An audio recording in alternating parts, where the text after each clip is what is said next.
Hi friends, welcome back to another episode of Generation Tech. My name is Alan. So today we're going to be discussing our fourth and final zombie. So far you guys rated the Rakghouls a 3.2 out of 5, Project Blackwing 4.4, and the Geonosian Brainworm a 3.2. For our final zombie in the series, we have to travel all the way to the Outer Rim to the mysterious planet of Dathomir, home of the Nightsisters.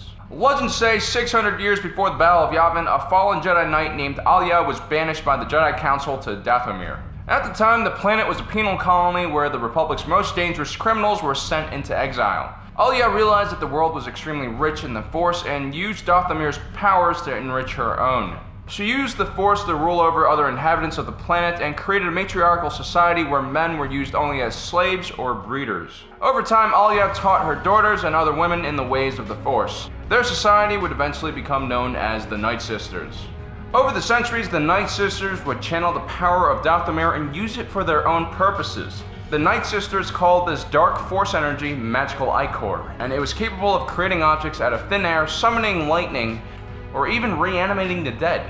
They believed that the Force was the work of a group of supernatural beings called the Spirits. They existed in a parallel world to their own, which was balanced out by the twin deities, known as the Winged Goddess and the Fanged God. If you guys are familiar with the Force wielders, otherwise known as the Ones, these are in fact the same individuals.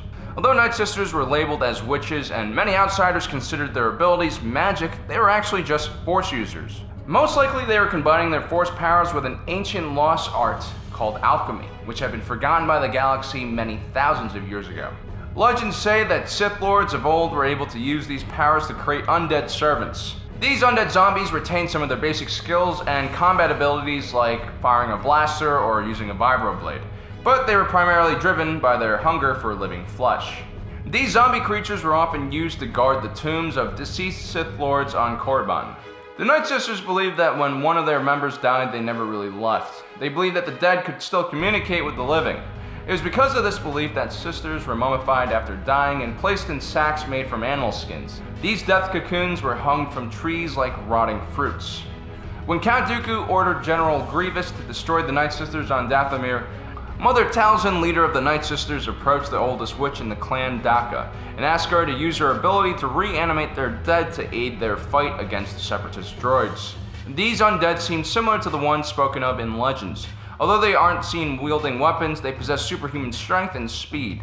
On top of that, they're absolutely terrifying to look at. Luckily for the Separatists, their soldiers are all droids. The Nightsister who conjured the undead seemed to be able to maintain some level of control over the zombies, and unlike Project Blackwing, these zombies could fight alongside living allies without eating them.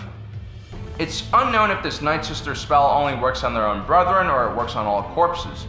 If so, then a Nightsister necromancer can create an army out of thin air, and the more that zombie army kills, the more they can add to their own number. But again, because this zombie was introduced in the Clone Wars, we really don't have enough details to truly understand the power of these undead soldiers. The Nightsister zombies did have one very severe weakness. If the necromancer who summoned these undead were killed or interrupted in some way, all of her minions would fall apart as well. So in the end, every Star Wars zombie almost falls into their own subcategory. The Nightsister zombies are similar to the undead necromancers we see in Diablo or Warcraft.